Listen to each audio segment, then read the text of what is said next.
e4, e6. Magnus goes for the French defense. Very interesting choice. Mainly played because Magnus wants to win this game for his team. e5 played, pawn to c5, and he pushes the bishop away. This is known as the French win-hour variation. Knight c6. This is something that Magnus has played before. In fact, he had played it against Anish Giri at the World Blitz 2022. And this is exactly the same line. Vishy is well prepared. He pushes his pawn. He is asking Magnus, isn't your king side a bit too weak? Magnus says, I'm well prepared. He goes with the queen. That's a little new move because against Anish he had gone directly for f5. He's attacking the pawn on c3 and Vishy defends it with his bishop. Now Magnus plays his pawn up to f5. The point is you mustn't take here. If you take, the knight comes out and black is doing well. So he moves the queen back and Magnus gains some more space in the position. Vishy takes the pawn so that Magnus doesn't close it down completely with pawn to c4. And now Magnus kind of developing his pieces. Knight comes out to e7. Vishy also finishes his development, brings his bishop out. The main imbalance in this position is black having a better pawn structure but white having more possibilities with the bishop pair and the ability to break some point with the pawn coming to c4. The knight comes to a5. Magnus tells Vishy, you cannot break c4 easily. Vishy says, let's trade the queens. Your queen is too powerful. My queen is doing nothing. I would like to trade it. Magnus takes, king takes. The position is very slightly better for white, but Magnus knows how to handle such positions. Pawn comes up to a4. And the main idea now is, yes, king f7, connecting the rooks.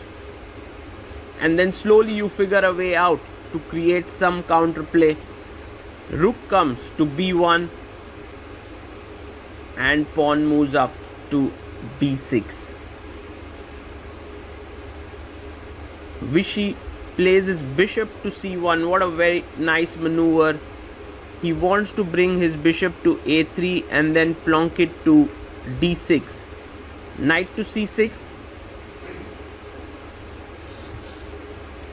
And one could go bishop a3. Yes, that's what Vishy does. He plays his bishop to a3. And now the knight goes to d8. Look at how Magnus is maneuvering it. He wants to go knight b7, knight c5. Vishy comes to attack the knight. The knight comes to the aid of his comrade with knight b7. And now the knight jumps to d4. So very interesting play by both amazing players. They are maneuvering. And rook to b8. Very interesting. Maybe he wants to put his knight on c5, and later on if you take any of the knights, the b file opens up. Vishy goes knight b3, offering a trade. An interesting idea could be to take and put your rook to c8 followed by a5, but instead Magnus goes knight to c4 and he tells Vishy, do you want to trade? My knight is very strong. Vishy actually takes it. Pawn takes. The knight is attacked. And now the knight has to move its opposite colored bishops. Maybe the chances of this game ending in a draw are huge. However, if you look at the match situation, Magnus absolutely must play for a win because his team is in trouble. They are actually trailing in the match. But how do you play for a win in such a position? It's not like you're facing some beginner as your opponent who's going to blunder. You're facing the legend, Vishy Anand. Vishy plays his pawn up to a5, asking Magnus, do you want to open the queen side? My pieces are well placed. Magnus says, no thank you, I'll keep it closed. For the time being, the position is closed. Rook comes to the central file. Vishy is playing such logical chess. Look at his pieces, so nicely placed on these central squares. Bishop goes back. and maybe it's time to double down the d file. Well, he first goes knight e2, which is a nice move. The knight is well placed here so that the pawn is also defended. Pawn up to a6, and maybe it's time to double. Yes, he goes rook to d4, and there you have it. Magnus Carlsen looks at the screen. For him, it's very important to make a decision here whether he should trade the rooks. The more pieces that come off the board, the less are his chances. And so there's a screen there which shows all the 6 boards of your team, and there he's watching all the games before taking a call. How should he continue the game? Vishy, meanwhile, looking very relaxed, taking a sip of water. He knows that the position doesn't warrant black to play for a win. Everything's under control. Emotions are running high.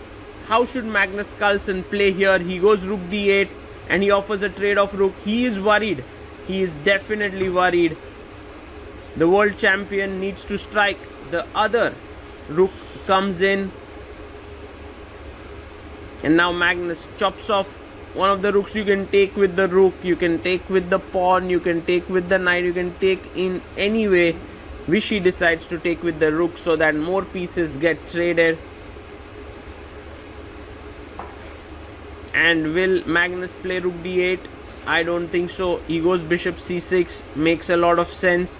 Improving the bishop, keeping some pressure here.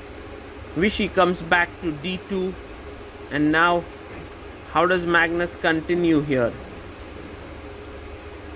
Whoa, he plays g3, and look at Vishy's reaction there. He knows that Magnus is turning up the heat. Knight takes the pawn, then the rook comes over, and then if you make the knight move, then you lose the pawn. Otherwise the rook comes to g4 and put some pressure. For example, bishop goes back, rook comes in, rook d4, and somehow you are hanging on, but it's not so easy. So this pawn is for activity. Pawn push to g3, and if you take with the king, then there is a check and you lose the g2 pawn. So it's very important. Oh, Vishy says, I'm not taking your pawn. I'm just going to move my king away and I'll see how to handle it later. You're not going to bait me into this, Magnus. Rook g8 played by Magnus. The game suddenly becoming sharp because this pawn on h5 is a bit weak. Pawn on g3 is a bit weak. Vishy moves his knight here, attacking the bishop on c6. Very interesting move. And Magnus comes here, pins the knight. Wow. Now one of the ideas in this position is bishop d6 played. The bishop is hanging. You need to move that bishop away. But already Magnus seems to be better. Bishop comes in. The threat is to take and win a pawn. And so Vishy brings his bishop back. And now look at this maneuver. Bring your rook up, play your knight to d8 and to c6. Yes, he starts off with rook d5. Magnus playing really well. Vishy finds a great move. He's bringing his king to the defense of his rook. Knight d8. King is now defended. And Magnus is going to find knight c6. Yes, he does. Look at this variation. If you take the knight, I take your rook, king takes, bishop takes, and it looks like a draw, but it isn't because you're going to lose this pawn as well as the pawn on h5. So knight e2, fantastic move found by Vishy. Takes, king takes, and the point is black can take the pawn here, but Vishy is going to take his own pawn. This is brilliant chess. The position is still equal. But now the bishop comes in and attacks the pawn on h5.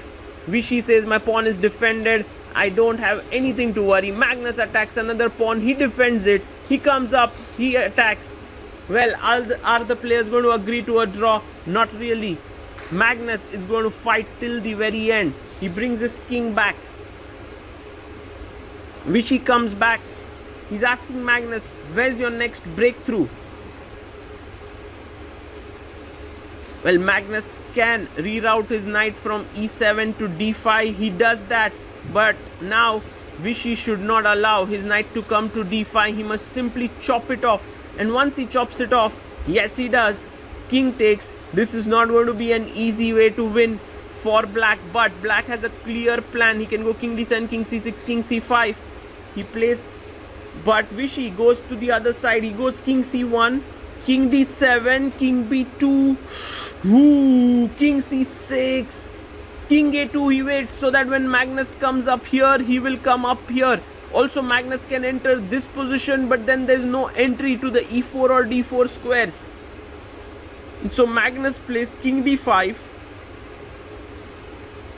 Vishy goes king a3, king c5, king b2. And now, guys, the main thing is there are two ways to play. One is to play b4. Okay, first he just goes here and attacks the pawn, goes and attacks the bishop. The bishop is improved, king comes up. Now, in order for black to win this, he has to go for b4 break. One break is to take, king takes, and then win this pawn. However, this endgame after c3, king takes a5 is a draw. It's a fortress. And so, after pawn push forward, pawn takes, which has happened, Magnus intends to go king d4. He doesn't intend to take the pawn. The game is become so sharp. Now, king d4 needs to be played. Yes, he plays it. He brings his king in. Now Vishy adjusts himself in the chair. He needs to calculate very accurately how to win this. c3 check is the correct move. King goes to d3. And now, in order to create some play, because black's plan is very simple. If he gets the time, he'll go king d2, king e1, king f2, and the knight is trapped here. So in order to create the play, you have to push your pawn forward. But after you push ab, a6, a7, the bishop is controlling the queening square. Where is the counterplay? Takes a6. Vishy knows where the counterplay is. He says that, look, I have another idea up my sleeve to take the pawn ef, and my e pawn would also rush down. So it's a very, very sharp endgame, because black also has his plan of pawn push and then queening here. However, if he does that without king d2, then the white king could have come back and sat here. So first Magnus takes control of these squares, and now a7 played.